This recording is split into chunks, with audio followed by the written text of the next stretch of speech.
Good evening, everyone, and welcome to the Stonney Town Council Finance and General Purposes Committee meeting. This meeting is taking place on Tuesday, the 12th of July 2022 at 6:30 p.m. at the Stonney Civic Hall and is live streamed to YouTube. It will be available for a minimum of 6 months. Please be aware footages from meetings can be used in media broadcasts. I'm Gordon Binney, Chair of the Finance and General Purposes Committee, and would like to extend a warm welcome to members, officers, members of the public and media who are watching this live stream. We move on to the first item on the agenda, which is apologies for absence. Chair, we've received apologies for absence from Councillors Lee Ferry, Olga Milburn, Joe McMahon and James Kane. Are the committee willing to accept the apologies? Fine, we'll move on to the next item, which is declarations of interest. Has any members got anything to declare regarding the items on tonight's agenda? No? Okay, we'll move on to item 3, which is any announcements from the Chair. Well, you'll be pleased to hear I don't have any announcements, or any from the actual Town Clerk. I just want to quickly update people following my email to yourselves in relation to the boiler house. We do have we have 2 boilers working. One's capped off because of the ventilation in the boiler house in any event, so we could never ever have ran 5 boilers again down there. I'm just waiting to hear from Durham County Council about what the next steps are. We also need to have a think about who is going to make up that smaller working group. That was agreed at full council at the end of June. And obviously I've started to think about who will also be involved in that staff and working group as well. So that's all I've got for the moment. Could I just ask a question? These working groups, is the idea to have it formulated in time for the full council meeting in a week's time, or do you require more time to discuss that matter? I'm hoping we can organise it so it's on the agenda for full council so that it can be passed at full council. Is the committee okay with that? Yes? Okay. We'll move on to the next item, which is item 4, public participation. Do we have any? We've had no questions and no public arrived tonight. We move on to item 5, confirmation of minutes. The committee asks to approve as a correct record and sign the minutes of the Finance and General Purposes Committee meeting held on the 14th of June, attachment A. Are the committee happy to do that? Yes? I propose to accept them. Okay, well, the committee is happy to accept that, Alex. Cheers. Next item on the agenda is the accounts payable and reconciliation. This is the committee are asked to consider the attached information, approve the payment of accounts for May 2022, and note the bank reconciliations on May 2022. Has any members got any issues to raise with those minutes? Chair. Chair, could I just point out, following our discussion earlier, the schedule of payments should be attachment C and the schedule of receipts should be attachment B. They've just got slightly mixed up when we've been pulling them together into a PDF document. So I do apologise for that. Yes, Councillor Hanson. Can I propose that we take them as one item and we accept them, please? Is the committee happy to do that? Yes. Okay, we move on to item 7, which is reserves. The committee requests to review and discuss the attached report and decide what to do. Have you anything to say on this matter? Chair, I think all I would like to say, I have been discussing this with our RFO and accountant Anne. Obviously when she's been working it out, it would equate to it having an additional 6 accounts, which would cause quite a significant amount of work for our accountant department. So, you know, it can be done, but that there needs to be a realisation that it would create additional work.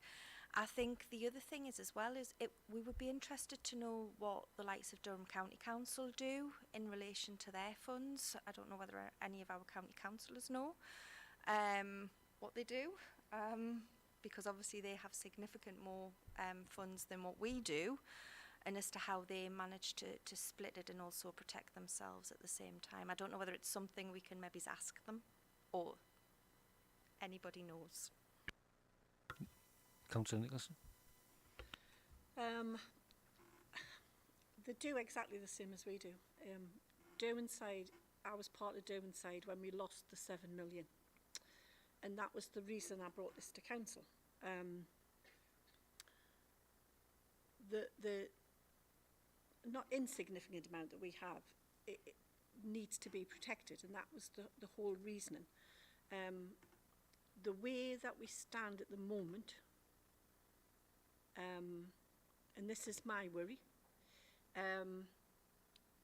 if the world goes along the way it's going, we don't actually know what would cause a bank to collapse. That could be inflation, it could be absolutely anything. And for me, that was one of the reasons I wanted to protect. A lot of smaller parish councils do this. If you want to look at Bishop Auckland, they put it into different pots. I just think even if we had slightly less pots, but we were still going to get 85,000. You know, if you've got a twice 85 or whatever we choose to put it in, then you would get 85 from each one. This way, we're only ever going to get 85 back. And I'm a bit tight with the money, but it's a risk, and for me, the risk grows greater, not less, the way the world situation is, and I just would have liked us to protect it in some manner, because it took us a long time to get the 7 million back. It was about 7 years before we got it back, and sometimes you wouldn't get it back. Does anybody else want to add a comment?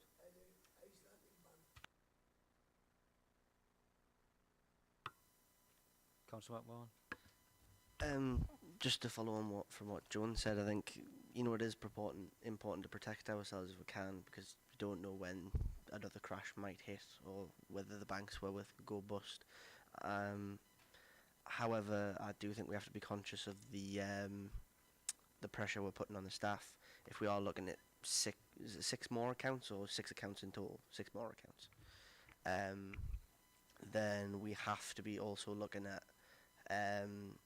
our staffing again, and whether we can accommodate that workload, or whether we have to start reworking our staffing structure. So I think there are a lot of things we have to think about in terms of this. I understand it's important to protect ourselves, but can we comfortably say we're in a position to take on the extra workload? Anybody else want to add? Councillor Hanson?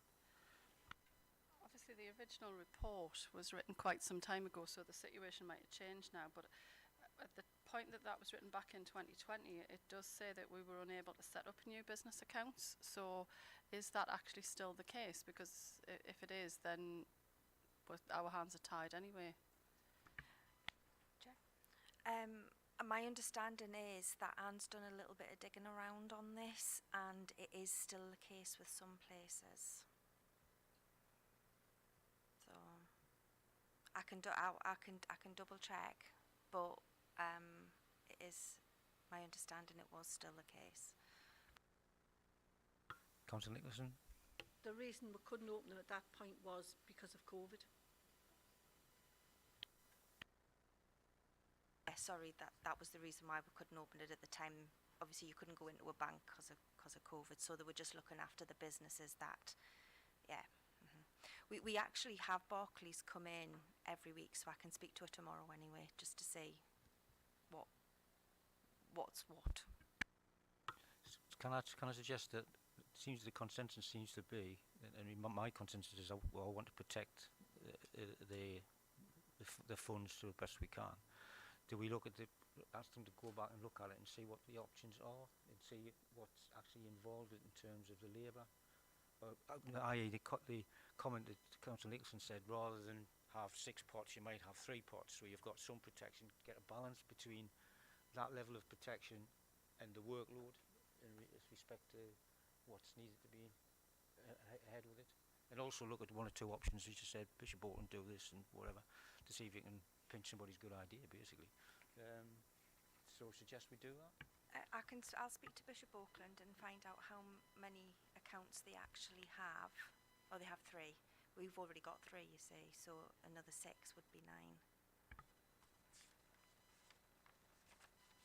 But are the 3 we've got all in Barclays? You'll only get 85. You won't get 85 out of each account. You only get 85. So if we've got 85 across 3 accounts, you only get 85 back. So you don't get 85 per... No. Right, okay. No, that was why it was brought to council initially. Right, okay. Obviously, even I've if we been had away, so I'm sort of Yeah. catching up on this. No, originally when Right. we discussed it way back Right. when, Uh-huh. it was because of the rules that had been brought back, and it was 85 or 86,000 that you get Right. from an account, and that Okay. it's personal and business as far as I'm aware. Right. So, but if you're in the, if I've got, 7 accounts in Lloyd's, and it all goes to pot, I would only get 85, regardless of how much money I had. If I had millions in each account, I would only get 85. Right, so potentially we need Yeah. to move our current 3 accounts to 3 different banks. But, well, that probably would That be would a be- good that start. would be a start, That would be wouldn't a it? huge start, in Yes. which case, technically, I know it would be a different bank, but if we're organising and looking at 3 accounts anyway, it shouldn't really make that much difference if they're in 3 separate banks. And that's a good point as well. Councillor Clark's made it. They've got to be separate, completely separate. So they have to Right. be different banks. They Right. can't be, a subsection of a branch or a part of a conglomerate. It's got to be separate banks completely. So Right, leave it with us. is everyone happy with that, to take that course of action going forward and see what turns up? Yeah. Okay, it's a nice job for you, Helen.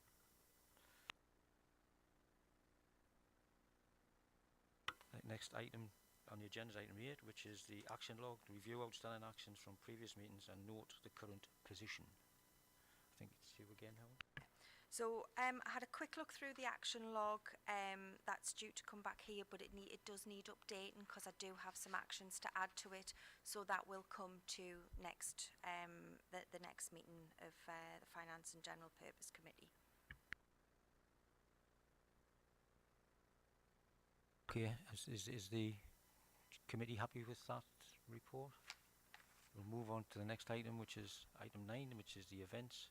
Receive a note and verbal update from the clerk. So we held our first events working group, which was very successful. Lots of discussion, which was very, very good.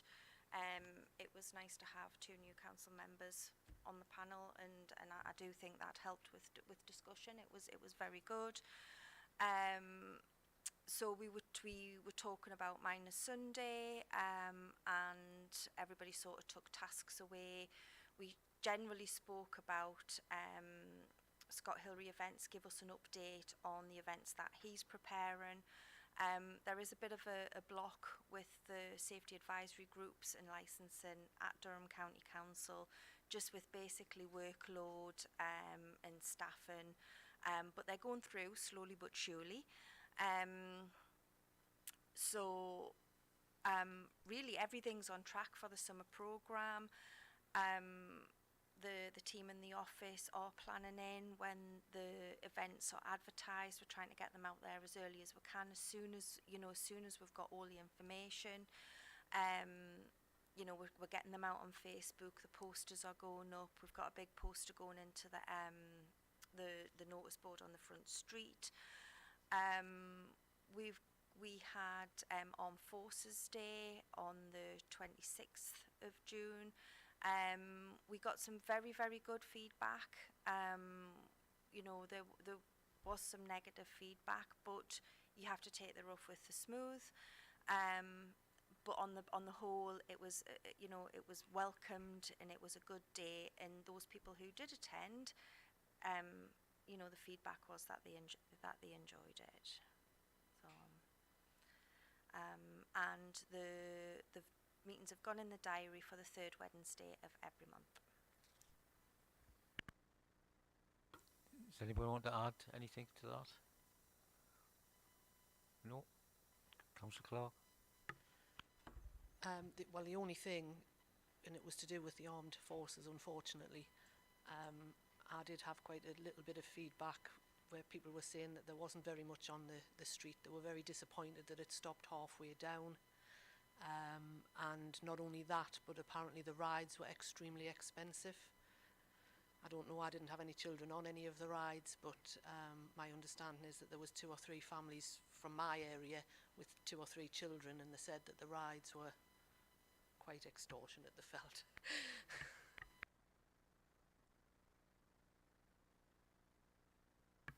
Chair? Yeah.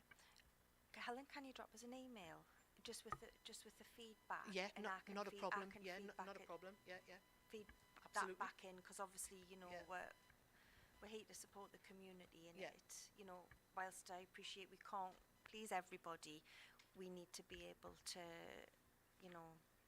make it more successful and get more people along. Councillor McMahon?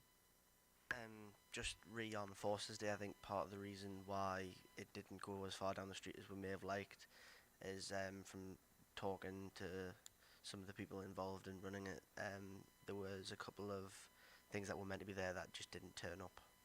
So I think there was more planned, but I think it was the cadets just didn't bring any of their stuff. Don't know why. Yes, Councillor Clark? Yeah. That's absolutely fine. I just think, as a general, we need to get smarter, and we need to get in front of people. And obviously, other places are planning. I'm not going to say fabulous events, but obviously, events that have all sorts of a plethora of different things on. And I think we need to get out there quicker and get. Because I mean, over the years, we have had some very good armed forces event days that have been fabulous and have been right from the top to the bottom. So.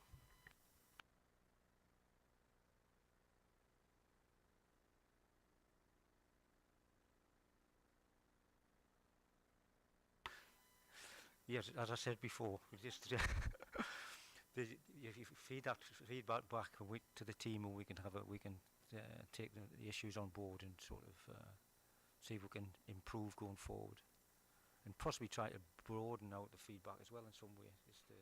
We tend to some survey afterwards and see how broad those issues are.